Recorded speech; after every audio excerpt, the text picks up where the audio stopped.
So, I am truly delighted to have such a warm room assembled this evening. Thanks so much for coming out. I'm really just here to introduce our Master of Ceremonies, Paul Hunter.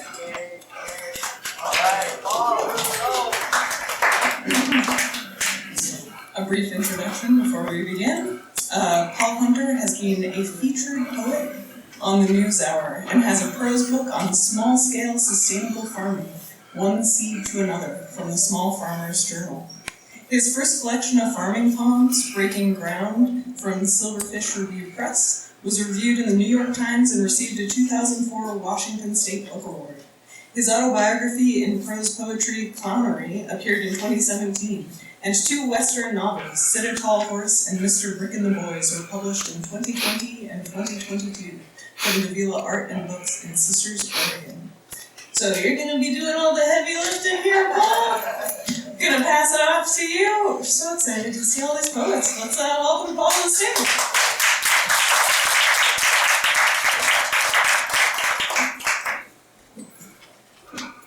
Yeah, we have a little business to attend to. In the front of this light called darkness, it says, "This anthology is dedicated to all our colleagues, writers, artists, teachers, mentors, friends whose work is included in this anthology, including those who are no longer with us. Waverly Fitzgerld, Murray Gordon, Robert Gregory, Marion Kimes, Jeannie Ruth Ackley Lohmann, Joe Nelson, David Warren Paul, Nancy Redwine, Judith Roche, Joan Swift, David Lloyd Whitehead, and Bill Yake."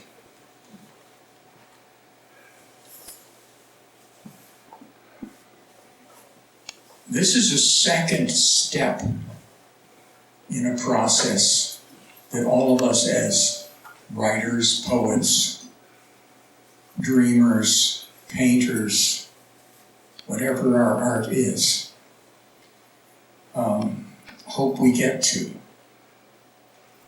I've been thinking of this for myself as what this is. This may be somewhere between 12 and 18% of the magazines that we published between 1997 and 2005. These are the poems, the stories, the memoirs that still have legs, that still dance with us, that don't sound old, don't sound fixed in time in the past.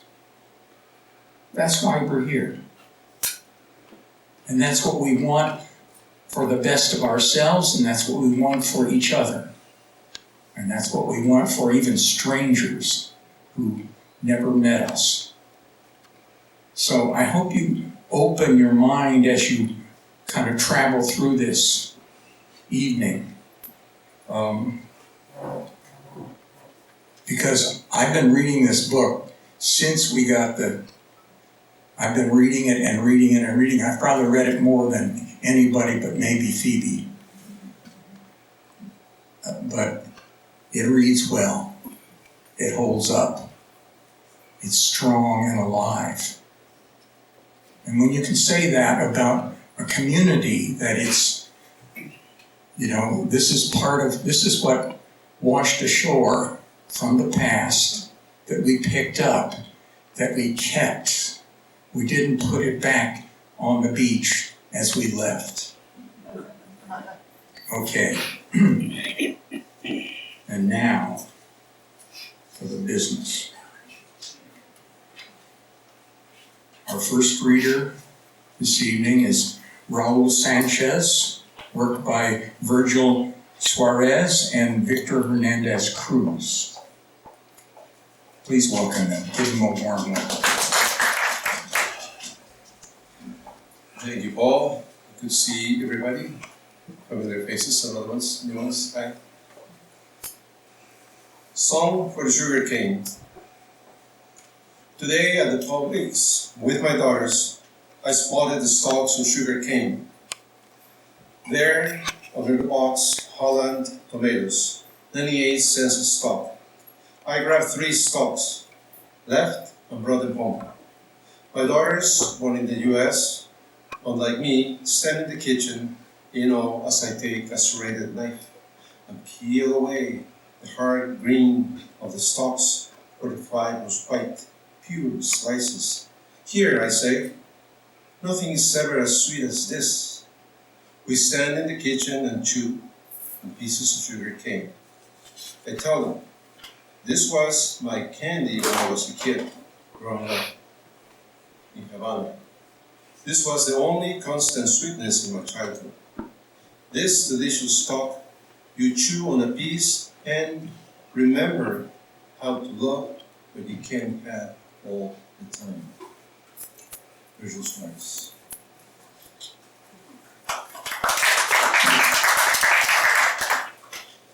Next is by Hernandez Cruz, Problems with Hurricanes. A campesino looked at the air and told me, with hurricanes, it's not the wind or the noise on the water. I'll tell you, he said, it's the mangoes, avocados, green plantains and bananas flying into town like projectiles. How would your family feel if they had to tell the generations that you got killed by a flying banana? Death by drowning has honor. If the wind picked you up and slammed you against a mountain boulder, this would not carry shame, but to suffer a mango smashing your skull on a plantain, hitting your temple at 70 miles per hour, is the ultimate disgrace. The campesino takes off his hat, a sign of respect towards the fury of the wind, and says, don't worry about the noise, don't worry about the water, don't worry about the wind. If you're going out, beware of mangoes and all such beautiful, sweet things. Victor Hernandez Cruz. Thank you.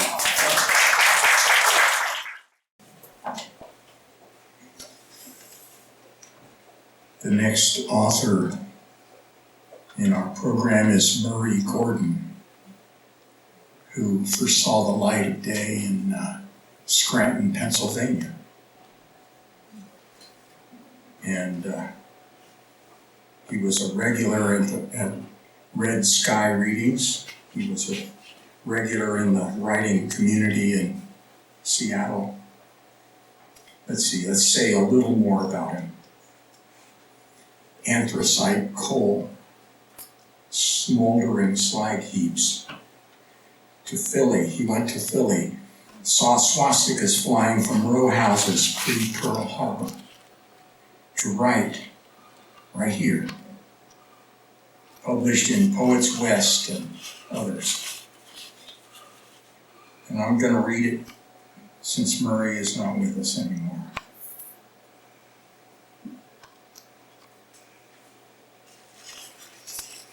This is called Get to Know Your Jacket.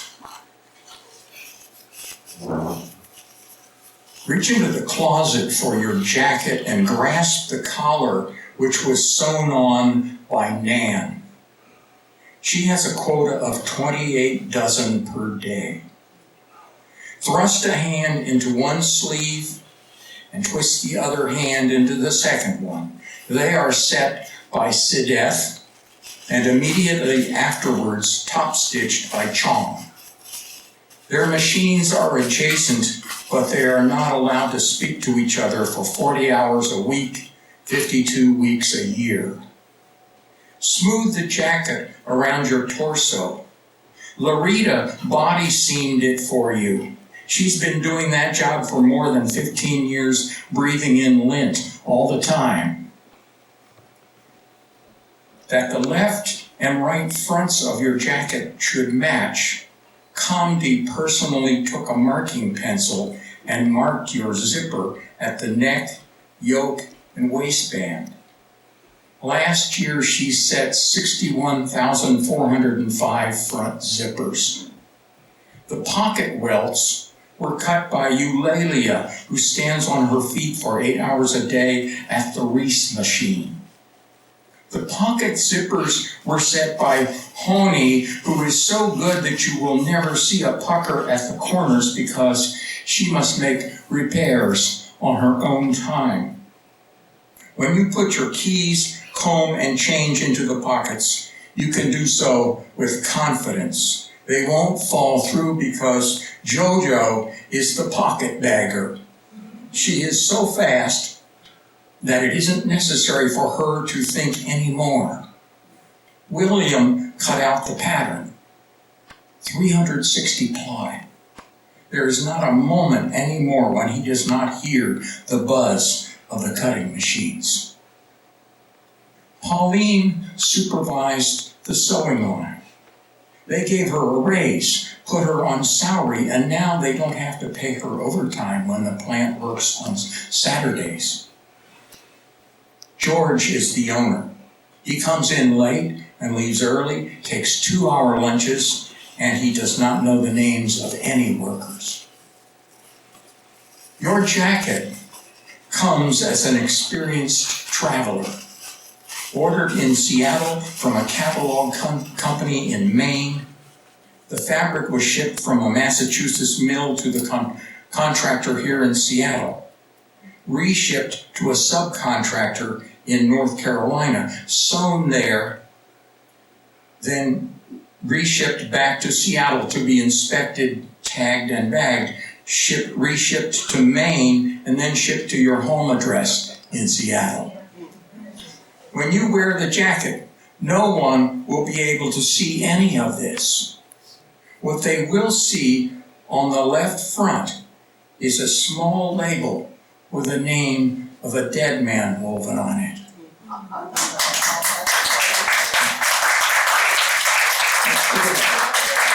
The price of admission, that's worth the whole book. Our next reader is an old friend, a youngster but an old friend. And this is Phil Red Eagle. He's going to be reading a poem by Jeannie Lohmann. Okay? Let's welcome Phil. Wow, it's been a while. Good to see you guys. I thought you were going to read. Yeah.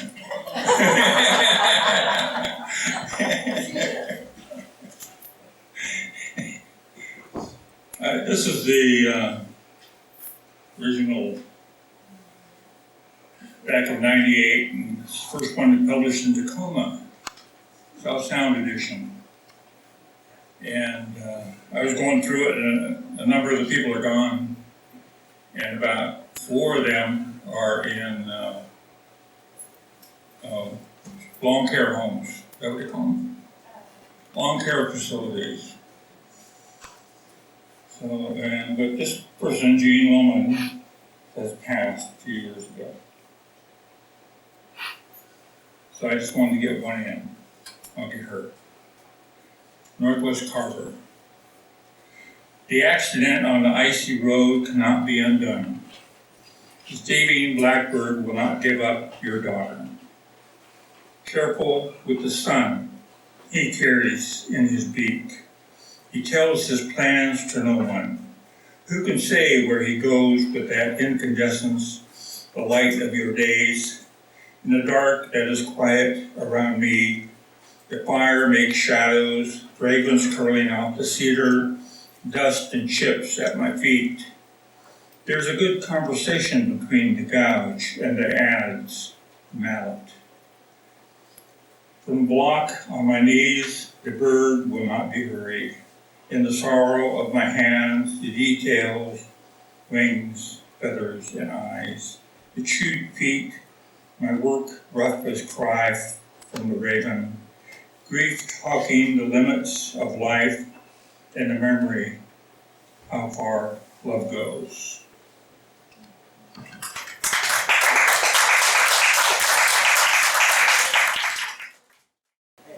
Yeah.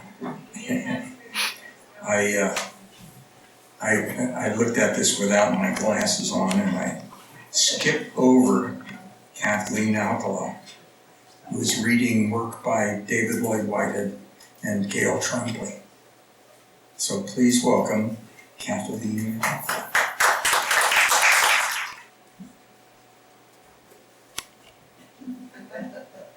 Hello. Nice to see you. All of you here. Let's see. Two poems, one by David and one by Gail. David is no longer with us. Tracking Indian Creek. A bloodless man in a bloodied field, still cold from the hunt. Finding Indian Creek. Sure, it had been there years after regular year before, strewn with coyote scat and bear paws fishing with the wind. The golden eagle trailing the heron, his blues or his fish the object, and of all concern. The flooded creek packed and moved in near the cliffs and deep water of their shadows. Each of us, growing quietly desperate, startling dismay, may strain awareness. A heart beating still within this pallid, bleeding thing, the death and deathless peace at each end of the string. Stars, like a carpet of prayers, stay, like this one time, beach of sand. No human hand might have touched his misted rock and waterfall, umbrellaed by the rock-strewn trees, canyon wind like an oven through the mist. The creek gone cinematic and waterfall dramatic. Serenity crosses the river to escape. May that buds and blossoms is gone. The summer leaving too. September, when the sweet plums fall, will even soon be through. And the trees will be bare as a co-ed's legs. Though there's nothing better this side of the grave, and no one leaves alive. Life is a web of shining days, and the butterflies catching the slight updraft. We're not a dream. And this is by Gail Tremblay, who is recovering from a bad case of COVID. We always appreciate her work. Days. There are days when grace is as simple as the whisper of narrow leaves moving in the breeze. The fragrance of sweetgrass soothes the mind. Then smell becomes a passageway, opening into all that is wholly beautiful, and wakes memory of ceremony dancing with as much spirit as bright feathered birds leaping into wind. There are days when grace is as melancholy as owls singing a soul away. Then dark magic blooms in the fire, releasing flesh from all the pain and limitation of being human. The rind slews off and fertilizes earth, that fast-moving woman who takes what rots into herself to make new life. Spirit escapes, tingles naked in the shocking air. There are days when grace refused to wake, and longing fills the tunnels of rich blood, pulsing from dark chambers, sequestered in the ribcage out of sight, pumping bright waves that feed the lonely cells till they remember how to invoke the sacred names that call forth. Then we sing, and grace comes around to touch our tongues.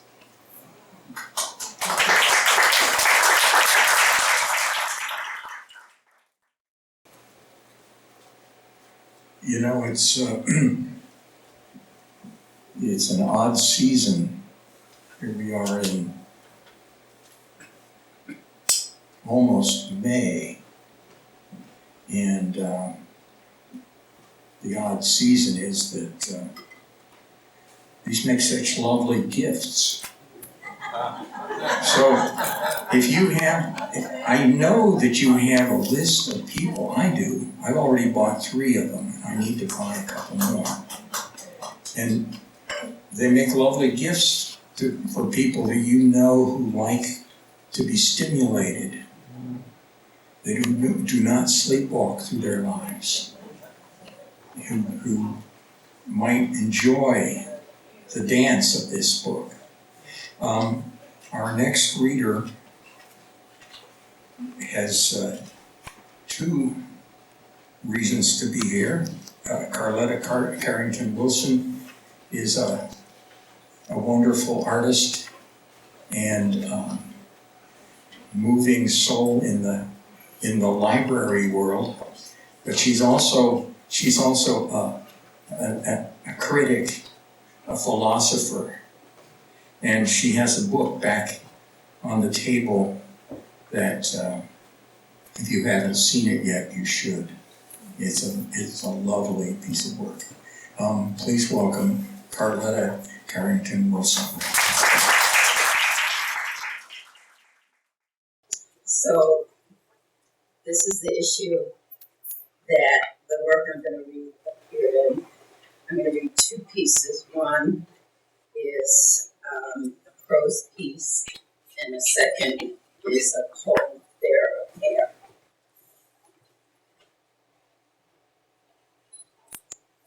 Jacob Lawrence. Our beauty is not complete without your hands. In 1990, Joe Kepler asked me to review the retrospective exhibition Jacob Lawrence, American Painter, at Seattle Art Museum. I was honored to be asked and overwhelmed by the charge of commenting on Lawrence's work. Beginning with the intent of writing a piece of prose, I discovered after several hours that my best response could only be in the form of a poem. The result was an impressionistic response to Jacob Lawrence, American Painter, in the form of a poem entitled His Light Called Darkness. In the early 80s, I used to live in the U District. When I used to live in the U District, I frequently encountered Jacob Lawrence walking on the Ave. He was, as often has been described of him, warm and gracious, as both of us acknowledged one another cordially and briefly. Basically, it was like, that was I needed to sound a little more than that. There is one sterling moment, however, that rests in my mind. Toni Morrison had come to read at Elliott Bay. I don't recall the year. Of course, there was a spillover crowd. After the reading, milling around with some friends, Rick Simonson asked if I wanted to join them. Him, his wife, Barbara Earl Thomas, and Toni Morrison at the Suarez. You know I didn't know that. When I arrived, they were already there. On the couch, Jacob Lawrence was sitting in the middle, and Gwen Knight and Toni Morrison were sitting close on each side.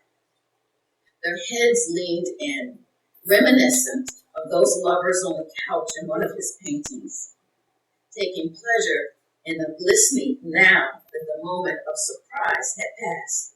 For Toni Morrison had no idea that the Lawrences would join them. They seemed to me to be basking in memory. Perhaps they were talking about New York. It never occurred to me until that moment that they even knew one another. I spent, in fact, a good bit of time trying to recall any connection that I may have come across that spoke of their friendship. Friends they were, though. Their voices were soft, the laughter gentle and easy. Their eyes embraced one another with unmistakable glee. I have no idea what they talked about that night. It was an act of remembrance, a joyous reunion, and I felt honored to witness their happiness. Surprise encounters have been the tenure of my history with Jacob Lawrence, finding him there unexpectedly at the Sorrento Hotel. Turning a corner as our eyes meet, acknowledging him in the bookstore or standing before his work, absorbing a world wrought by his hands. It comes to me that his paintings are paintings of destination, psychic and psychological destinations. Titles like Going Home, rooftops, or the Migration and Builders series. A sense of movement rides and runs through the paintings, and an attempt to articulate the concept of home, of belonging, of every being's claim to a place in the world. His images describe the journey of a people, descendants of those whose blood, flesh, and breath have engendered the birth of nations. I believe in Lawrence's world, something always seems slightly askew. Something always sits on an angle. Some object in the painting rests on a diagonal plane. In this transverse world, the men, women, and children, Lawrence invokes migrate, build, live, and love in a particular time. Yet they embody and evoke the timeless will and desires of all peoples in this world. To make a place in the world, to take place in the world, to call somewhere home, to live out their dreams, and to learn what it truly means.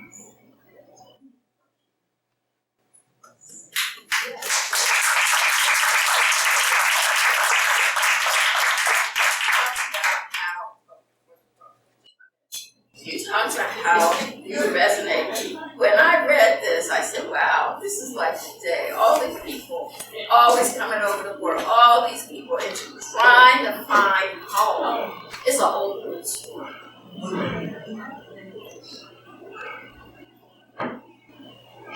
This light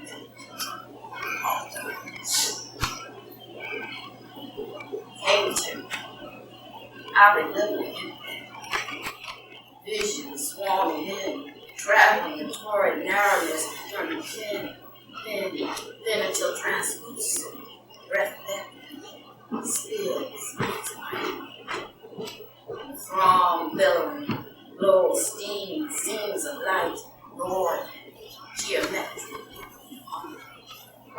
urging, so much more, so very urban, laboring on, shadows climb, spit, sound, an intimate metropolis, seasoning the struggle, glowing the color canvas with a passion, red and silver. Rigidly brushed between four edges, stark faces, cold minds, thirsty strands of stars falling, down, lurking down, coming down, and moving around, hanging late, structured stuff, crying big, fast. You got my gal and hit her for town now.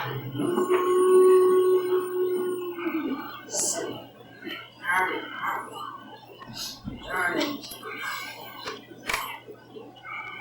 A certain kind of beauty, not complete without your hands vibrating into centuries, receding and advancing against the dark light, Georgian night sky, with beauty so black, so blue, so raw, without limits. Window maker, sea, talismans, and torrents, not canvas. Inverted keloids rush against gold rooms other than our own, empty iridescence disembarking there, dismembering their flesh and flesh, landing miles onto streets, glowing texture, shadow, color, light rises to witness our implements, our long haul labors blooming upon the dark, still canvas, onto which lies. They truly rush, nothing like naked, dry, against time. Speaker Carletta present her book, Poem, Stone and Bone, and talk about how she wrote the book, why she wrote that book, and why it's so important to have an acknowledgement of this fantastic sculptor, James Washington Jr., who not that many people know about. The person that she was reading about today is known nationally. Look, James Washington's not known that well, and it's on 26th Avenue in Seattle between Madison and Pine. I lived on that same street, 26th Avenue, for like 20 years, like 2 blocks away from it. And I went there a couple times, but anyway, we would appreciate it if you come free this Sunday, 2 to 4, if you can make it, and join us to hear Carletta talk about his work and why she wrote the book. That painting of a black couple on a couch is in the collection of Mr. and Mrs. Harpo Marx. And the angle, she's exactly right, the angle of this, here the couple, he's leaning over this woman, and it's like the whole painting is going to go like this. It's going to go. Thank you. Our next reader is Carolyne Wright, a bold and fearless writer, and she is going to be reading work by Judith Roche, transplant from Detroit. And anyway.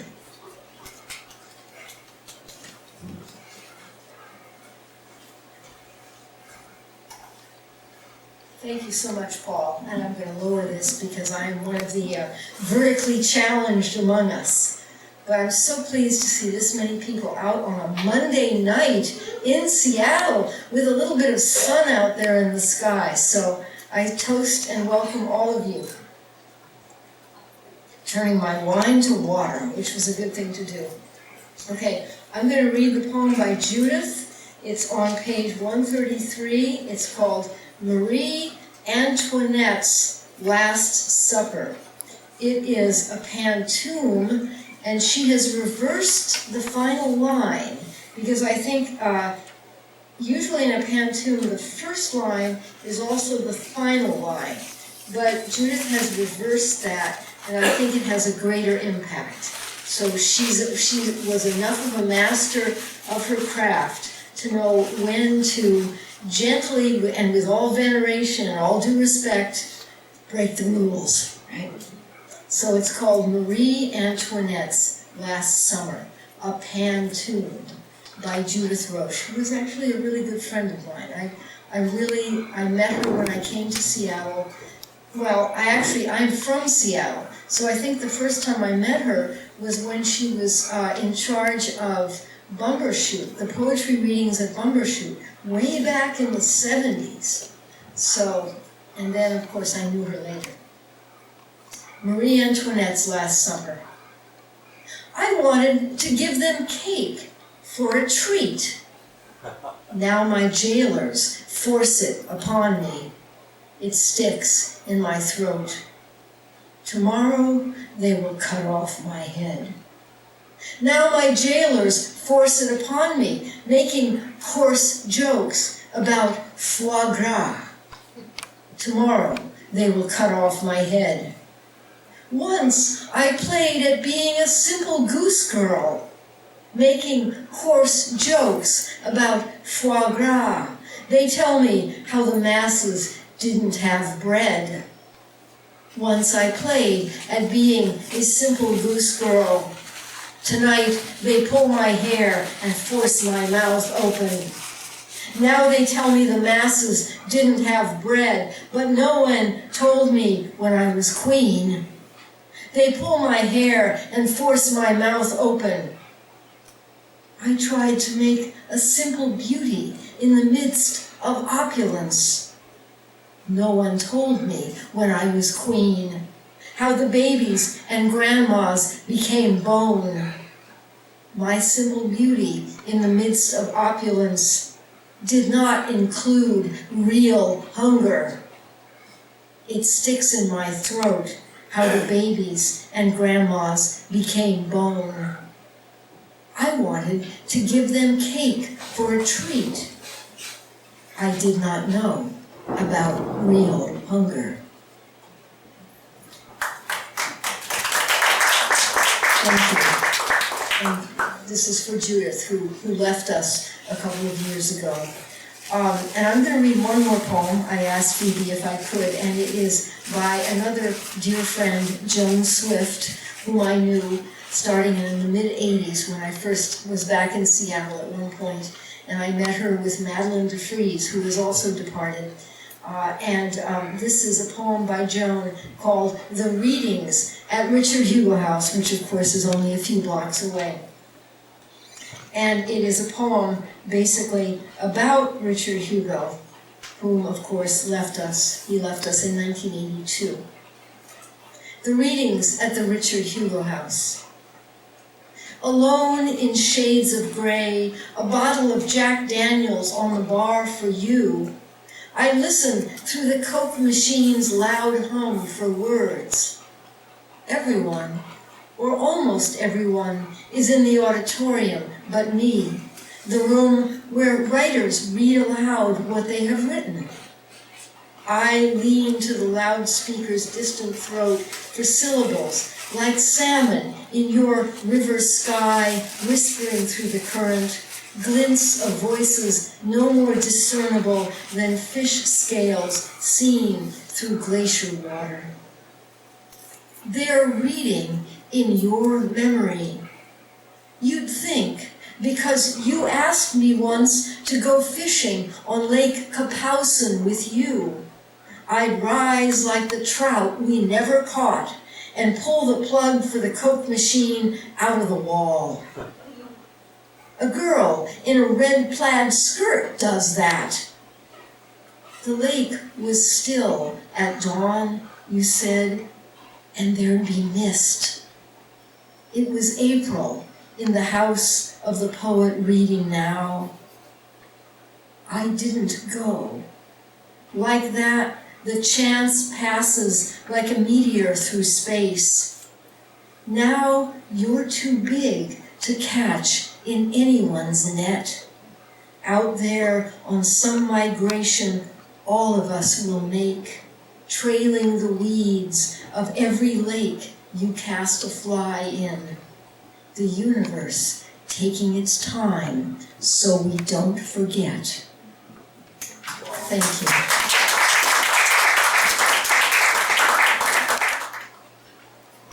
Next reader is Anna Bálint. Anna is the author of short fiction and a book called Horse Thief. She's from London.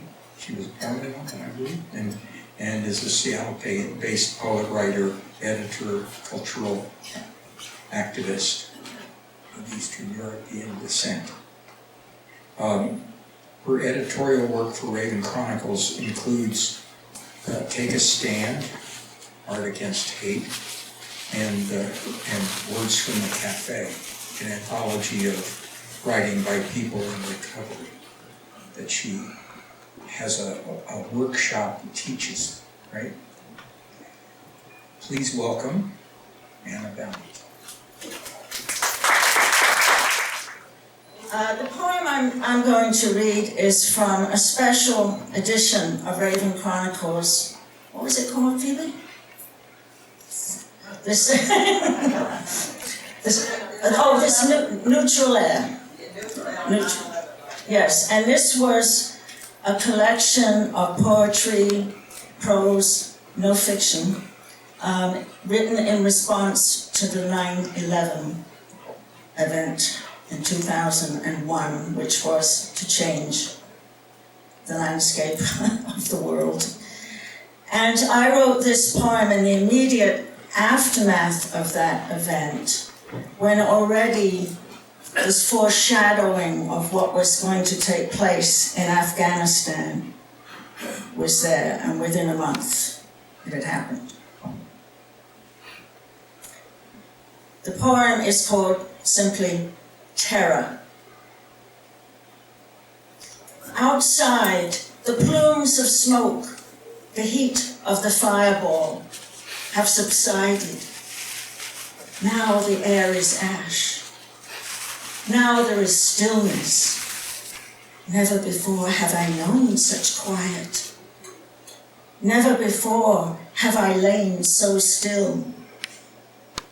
This morning early while the children slept, I readied for the day. I washed and dressed, I brushed my hair, I heated water for tea.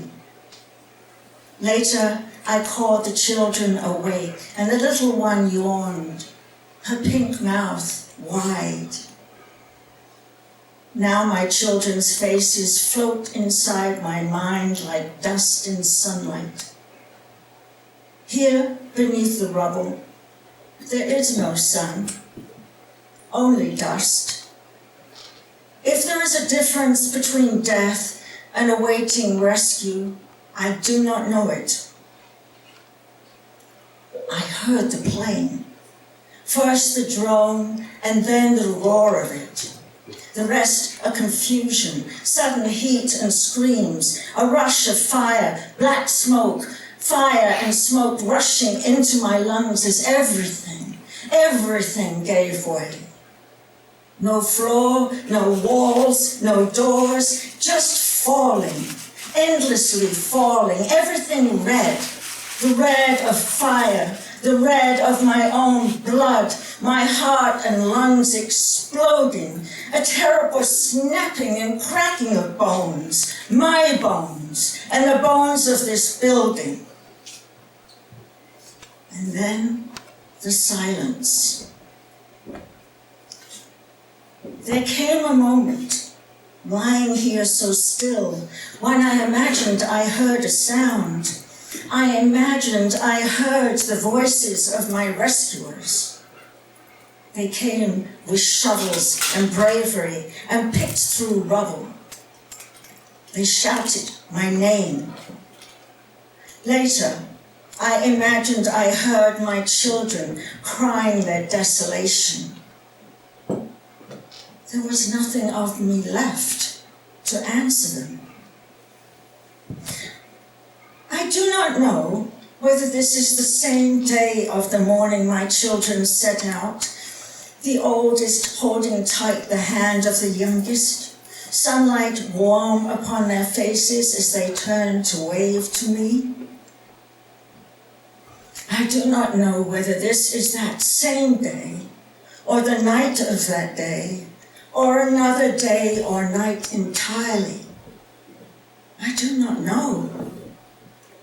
I do not know the men who did this thing, or their morning thoughts as they shaved or combed their beards, or whether they dressed in fresh shirts in readiness of this day. I do not know the color of their eyes, or what light they held. Outside, the plumes of smoke, the heat of the fireball have subsided. Now it rains dust. The air is ash, and my children are shadows. Now my scorched skin drifts over the city like feathers. I am 30 years old and the mother of 3. This morning, American bombs fell on my city. I live in Hiroshima, Japan. I live in Baghdad. I live in Beirut. I heard the planes coming. I live in a village in Vietnam. I live on the West Bank. I live in the highlands of Guatemala. The soldiers who came to my village carried American guns. I live on the Oklahoma plains. I journeyed here along the Trail of Tears. I live in New York. I arrived by slave ship. I live in Afghanistan. I am 30 years old. I pray facing Mecca, and I fear for my children. Thank you.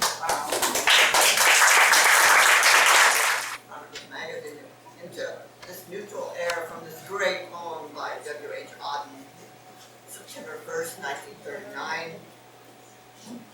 into this neutral air where blind skyscrapers use their full height to proclaim the strength of collective man.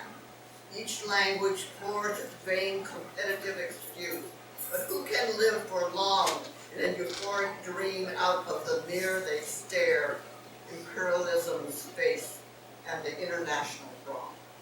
The September 1st, 1939, started World War II. Faces along the bar seem to go out each day. The lights must never go out. The music must always play. All the conventions conspire to make this fort assume the furniture of home, lest we should see where we are, lost in a haunted wood. Children afraid of the night who have never been happy or good. From that same poem. Our next reader is Annie Pearson, a Seattle writer and the managing editor of Yugam Press. Is she here? Jugam. Yeah, Yugam. Sorry. And she is going to read work by Waverly Fitzgerald.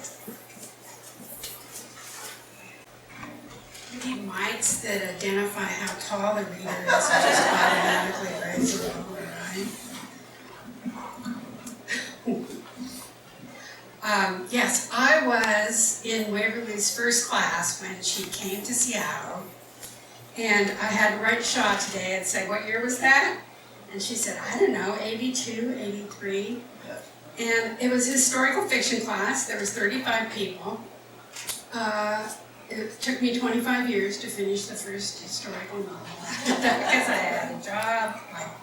But in the last 5 years of her life, Waverly had invited me to be an accountability partner for writing. And at first I was like, well, I don't need that. I write every day. I don't need to be accountable for it. But it seemed like a good idea.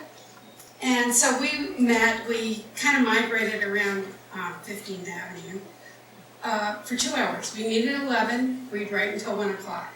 Our rule was no more than 10 minutes talking about what it is between us that we were working on that day. If we were doing a curriculum for a class, it had to be at a different time, a different appointment.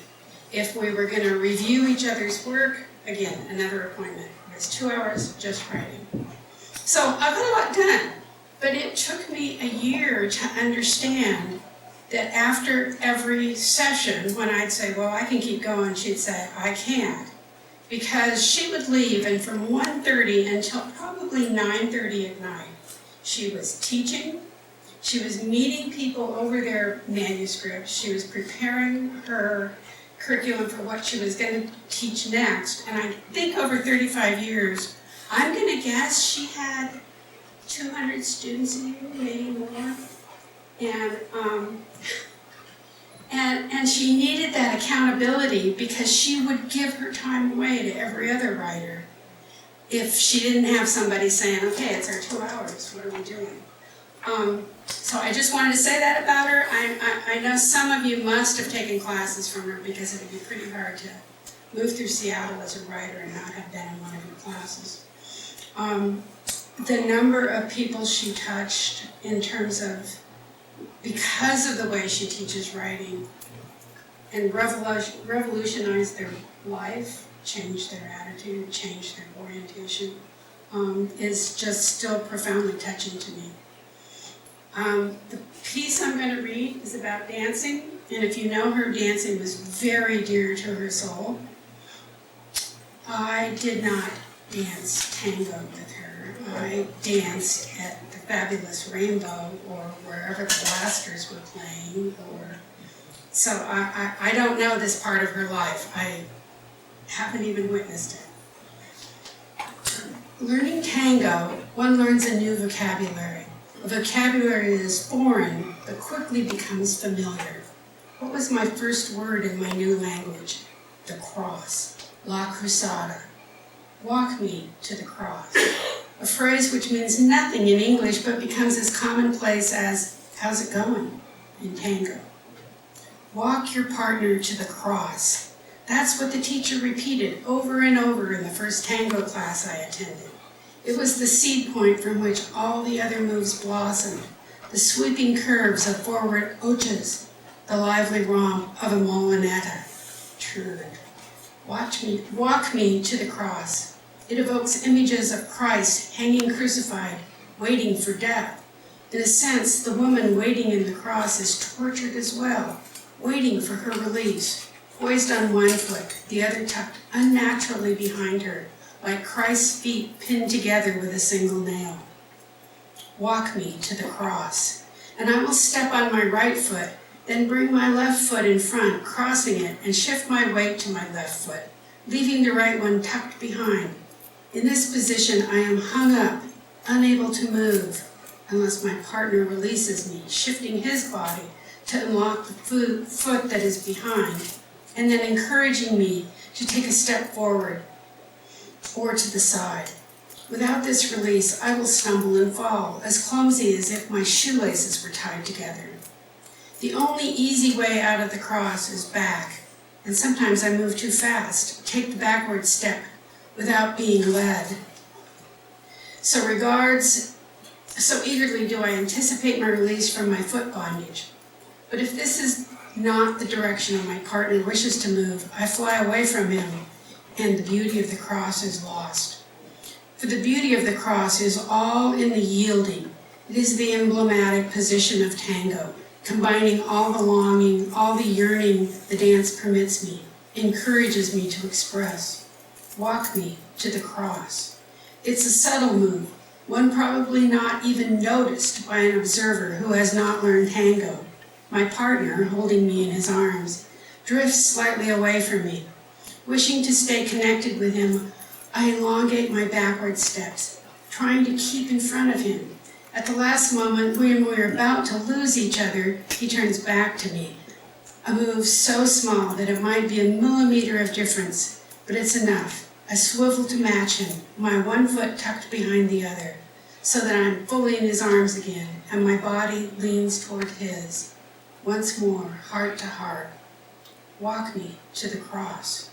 It's an odd maneuver, not found in any other dance. I was told that I always crossed when my partner took 2 steps to the outside on the left side. I was constantly on the lookout. Were those outside steps? Was that a second step? Am I supposed to cross now? It made me cross, all that counting and worry. I still missed the cross more than I achieved it. Then my partner would look at me, as frustrated as I was. "You are supposed to be in the cross," he would say crossly, as if the cross was a place, a position of humility, a posture of submission. I kept asking my teachers, "How do I know when to cross?" "Don't worry," they'd reply. "Soon you will do it automatically. It will be natural." Right. Like I would cross my feet at my ankles and then stand on my forward foot for fun. Now, I find myself doing this all the time, while waiting for the bus at the bus stop, while standing in line at the grocery store. I like the way it makes me feel, like a bird poised on one long leg, ready to take flight. Walk me to the cross. I never think about it anymore. My body goes without thought, moved by desire and rhythm. Walk me to the cross.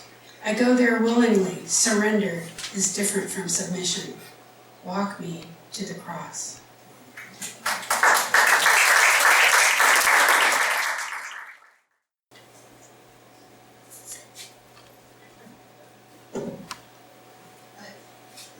One of the rare things that you can buy in late April that still would be fresh on someone's birthday or in December. We have 2 more readers and me.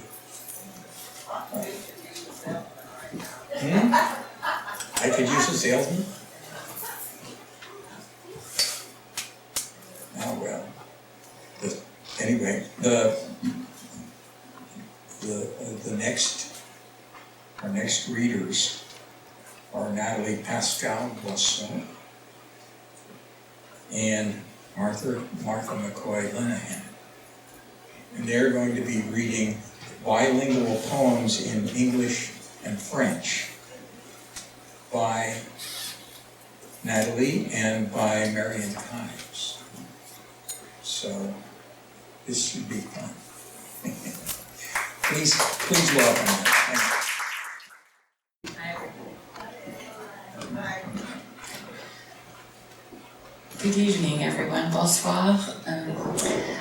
So we'll start with reading a poem by Marion Kimes.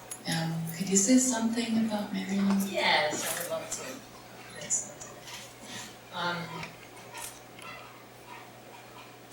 I think when Marion asked me to translate her poem into French, I was honored, probably a little scared, nervous about it. And I could never say no to Marion. I would pretty much do anything she ever asked me to. Marion was a very dear friend of mine. She became family to me, really. And I know there are many people that feel that way about her. So I'm calling her in tonight to help me read this translation. Also, when Marion asked me, that's when I had the wonderful opportunity to meet Natalie. That's what we met. So Natalie helped me, we consulted about the translation, and I'm also going to mention somebody else who helped me, kind of reviewed my translation, not that long ago, Phoebe Bosché, and he's also no longer here. So I just want to acknowledge him and Natalie. And also thank you everybody who's already read tonight. It's been really a beautiful evening. Is that good? So I'll start with the English, but I want to mention I last saw Marion in her last garden before she passed away, and it's still in my mind, that little yard she had, a little tiny garden, and I saw it too. Yeah. Called by Marion Kimes. The work, the calling, the work. Natalia Ginsburg, vigilant, radiant eye. Essays, her craft, poetry, mine. Words, gradual dawn or lightning, magnetic, electric, essential. Words, lines, ideas, spattered on paper, picking them up, putting them down, move them around, and the work of the beat. Syllables charm, they dazzle, hypnotic, percussive. Even if we drum on the nipple of a gunlock, songs seized and song printed or tongued with a vigilant, radiant eye, a vigilant, radiant eye.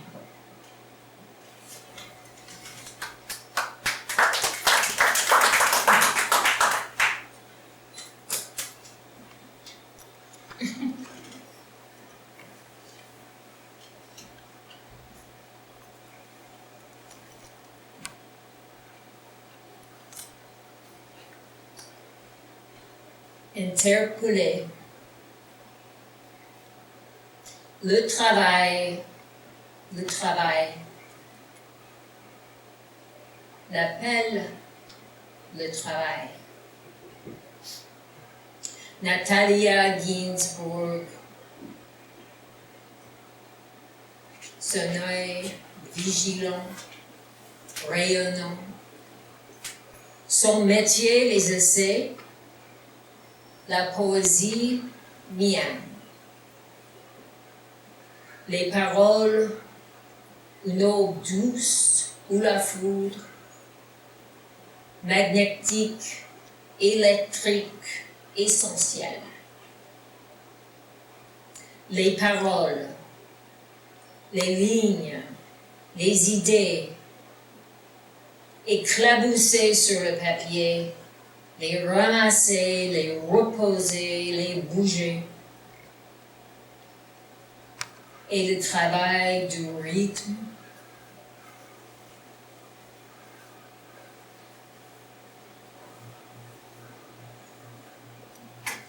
Les syllabes charment,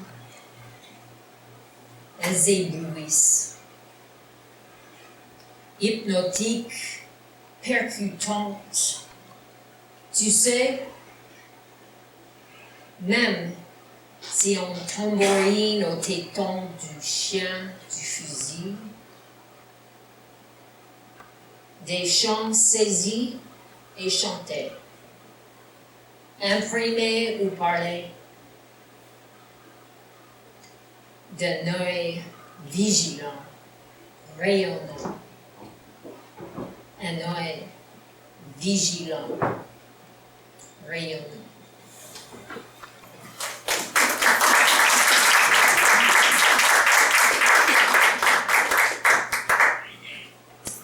And now, Between Tongues, a poem by Natalie, Pascale, Boisseau.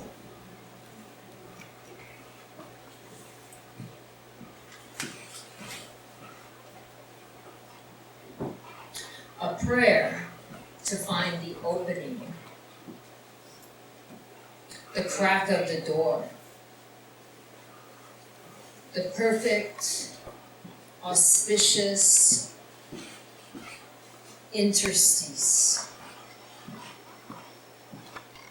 where to insert a finger, then a peak, then the body, then the presence.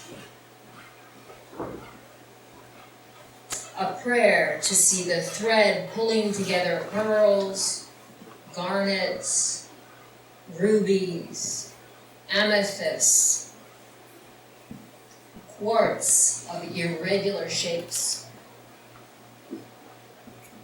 A prayer to the owl, seen in the dark woods. The merry mix of knowing and insight, of light and darkness.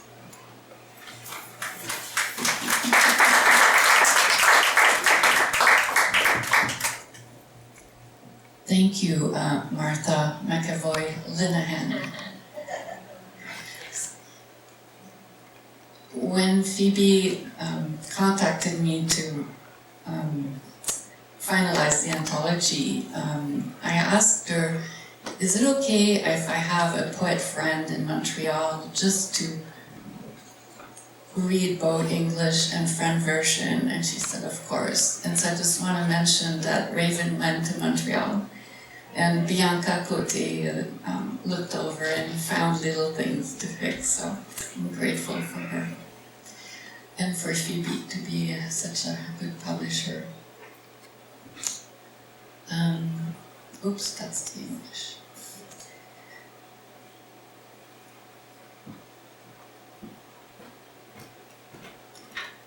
Entre deux langues. Une prière pour trouver l'ouverture, l'entrebâillement de la porte, la parfaite, auspicieuse fissure, là où on insère un doigt, puis un regard, puis le corps et la présence. Une prière pour voir le fil relier les perles, les grenats, les rubis, les améthystes, les quartz aux formes irrégulières. Une prière au hibou, voyant dans les bois d'ombre. Le joyeux mélange de savoir et de discernement, de lumière et d'obscurité.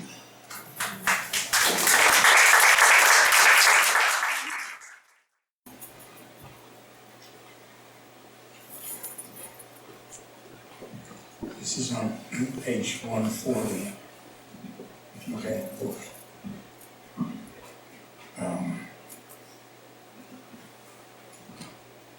House dressing. I quit therapy a while back. Found out the guy wasn't making it with me. Never was, never would be. Realized here was a guy not my type, you know. Not search out at parties or hang around waiting for pearls to come squeezing out. I'm sorry this sounds like I'm critical, but the poor man didn't like me. He didn't eat at my table, so to speak. I mean, why bother with anyone you wouldn't eat around? This profound revelation would no doubt bowl you over until I say I came to it one Friday after a movie in the Burger Shack around 1 a.m. There was my therapist right in front of me ordering up a snack. 2 cheeseburgers, large fries, large Coke, and one of those apple turnovers that looks like a sugar smile. That's how I see them anyhow. So there we are, and it all looked just right. So I said so and ordered the same thing. Now, can you believe it? This offended him in some vague way. He was probably struck by my lack of originality, modeling my junk food behavior after his smooth act. But anyhow, it was 1 a.m. in the Burger Shack, and there was nobody else much in there, a night owl or two maybe, and the fluorescent lights made everything look like the view from a dentist's chair or the blood bank wallpaper, and the burgers had been under those heat lamps for quite a while, so the cheese glued itself to the foil, and tasted, old. So who was kidding who? Anyhow, he wouldn't eat with me and sat there in a corner booth, deliberately chewing his food down like there was something written on every bite. Now, maybe I'm wrong, but the Burger Shack is not all that tough to get your face around. I'll go to my grave. Join me? No, I think I'd rather not.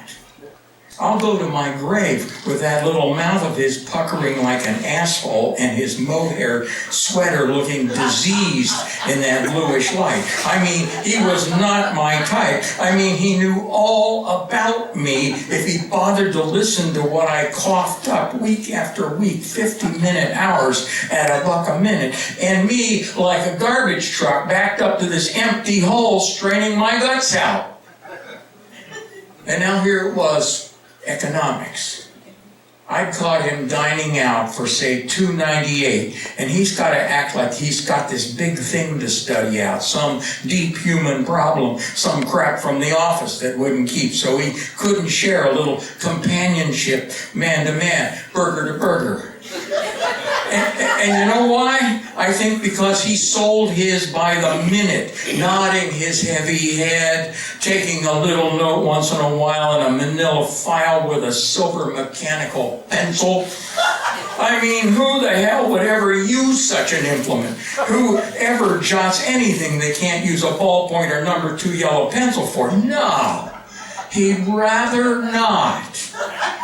Reminds me of the first date I ever had with my ex-wife. I'm out of work, but I want to impress her. Nothing's too good. Fact of the matter is, I want to get in her pants tonight, but don't know it myself. I'm so innocent. So anyhow, I order all this expensive crap with the French names. Excuse me. I forget what all at this late date. And the guy says, what for the salad? And I say, the house dressing is fine with me. Well, he leaves, and she launches right in on how I gotta make some kind of statement, not give in to the dumb fake frog, not surrender my freedom of choice to him. Well, I didn't mind, really. I don't get my rocks off dressing down some head waiter like my old man used to.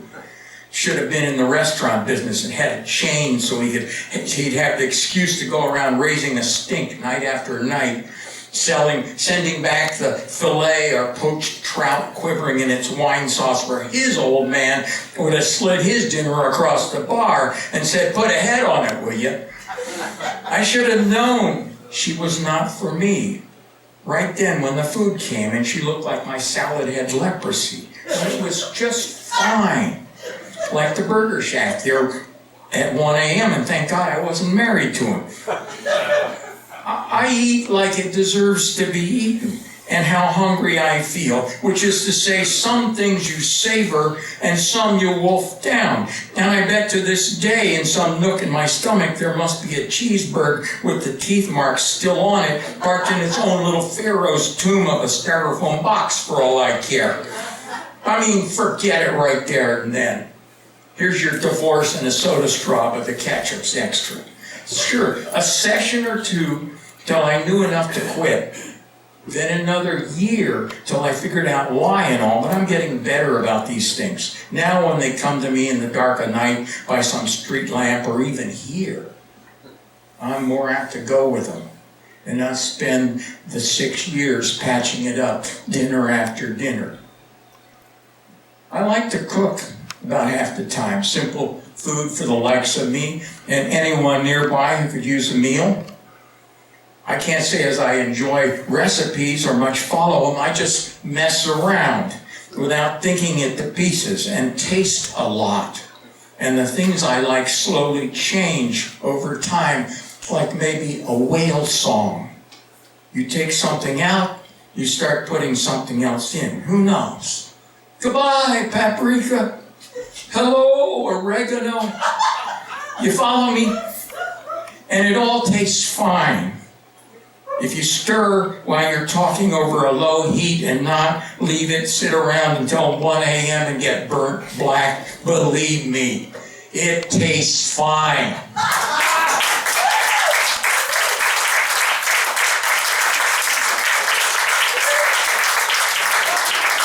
Buy you some of these books. Buy you some of these books. They'll make lovely gifts.